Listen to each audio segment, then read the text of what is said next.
Shalom all. This is just a quick note of encouragement. Today is day 15 of month 1 on the Creator's calendar. It is the first day of the Feast of Unleavened Bread. Now for everybody joining us, thank you very much. My name is Jason. This is Yahuwah and the Torah channel, and we are reading a newsletter that Mr. Todd Bennett from ShemaYisrael.net had just put out, and everything possible that we can get from information on the Feast of Unleavened Bread is good things that we should know. And as we keep these appointed times, it becomes more and more clear every single year what we should do. And so Todd has really good reading. So let's begin. Every day for the next 7 days, we are commanded to eat unleavened bread. We are also to keep leavened things out of our bodies and homes. So we have an affirmative duty to eat unleavened bread, matzah, each day. And we must diligently be watching and guarding the commandment that no seor or hametz be seen within our borders, gebel, Exodus 13:7. For all of those 7 days, we are supposed to be focused on leaven, watching and guarding our territory, gebel. In the last message, I talked about the spiritual lesson underlying this physical exercise. But how do you identify and get the leaven out of your life?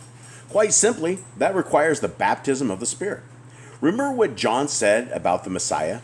I indeed baptize you with water unto repentance, but he who is coming after me is mightier than I, whose sandals I am not worthy to carry. He will baptize you with the set-apart Spirit and fire, Matthew 3:11. So those who celebrated the Passover, covered by the blood of the Lamb, are now at a distinct advantage when it comes to removing leaven. We are in the covenant renewed by Yahushua.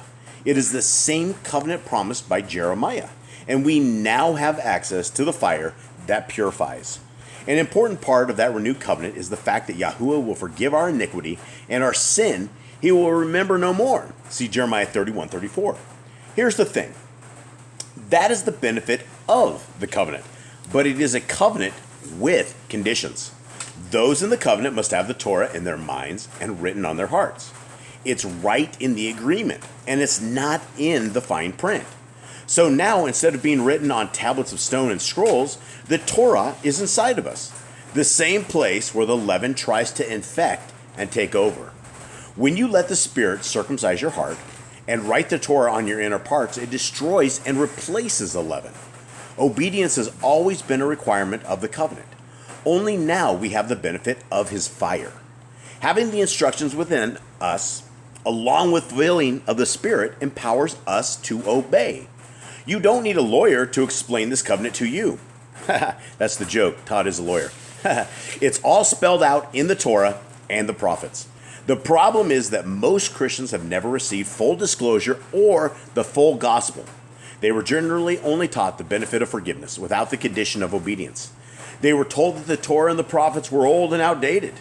This is despite the fact that Yahushua specifically stated, "Do not think that I came to destroy the Torah or the prophets. I did not come to destroy, but to fulfill. For assuredly I say to you, till heaven and earth pass away, one jot or one tittle will by no means pass from the Torah till all is fulfilled." Matthew 5:17-18. Of course, all is not yet fulfilled. Therefore, all of the Torah remains relevant to those who desire to be in a covenant relationship with Yahuwah. So, if we enter into the covenant, covered by the blood, the next step is to get ourselves cleaned up. That is the significance of the baptism. Baptism by water washes the outside. Baptism by fire destroys, purifies, and refines. That should be the focus during these 7 days. With that in mind, I thought I would share some of the conversation that I had with a good brother last night during our celebration of the first night of the Hag. He was commenting on the patterns of 7 in the scriptures and how they all overlapped and were related to one another. Of course, we have just entered into a renewed cycle of 7 appointed times that span over 7 months. Those appointed times are 1. Pesach, 2. Hag Hat Matzat, 3. Shavuot, 4. Yom Torah, 5. Yom Kippur, 6. Sukkot, and 7. Shimi Atzeret, the 8th day. This process is like going through a dimensional shift. We are currently in a creation that is infected with sin. It is fully leavened. Our only escape is the covenant path revealed by Yahuwah and renewed by his Son. As we enter through the door, covered with the blood, we ultimately exit on the 8th day into new beginnings within the kingdom of Elohim. We are currently beginning the second rehearsal, the Feast of Unleavened Bread, and our focus should be on the leaven that has crept into our lives. During this particular time on our journey, it may be valuable to consider the 7 things that Yahuwah hates. The proverb states the following: these 6 things Yahuwah hates.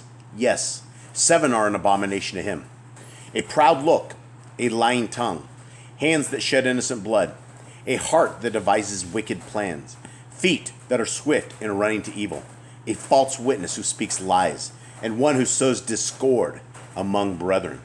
Proverbs 6:16 through 19. When we consider removing leaven for 7 days, these 7 items would be a good place to start. You definitely do not want to be involved in anything that Yahuwah hates. These should be immediately identified and removed. May they be burned up and replaced by one of the 7 spirits described by Isaiah. Those 7 spirits all rested upon Yahushua: the spirit of Yahweh, the spirit of wisdom, the spirit of understanding, the spirit of counsel, the spirit of might, the spirit of knowledge, and the spirit of fear of Yahuwah. See Isaiah 5:11-12. I pray that his spirit rests upon you and helps you remove any remaining leaven during the significant span of 7 days. Baraka and Hag Samak. Todd, ShemaYisrael.net. All right, guys, if you guys have not taken a look at Todd's YouTube channel, I would definitely do that. He is, I don't know if he's still in ban or not in ban, but I know he doesn't post these to YouTube, which is the reason I do want to put these to YouTube, especially these appointed times. And they are extremely valuable for all of us. So as we get into keeping the law, statutes, and commands and the appointed times of Yahuwah, I hope you guys have a wonderful day, a wonderful week, and I hope you guys had a wonderful high Shabbat. I'm out.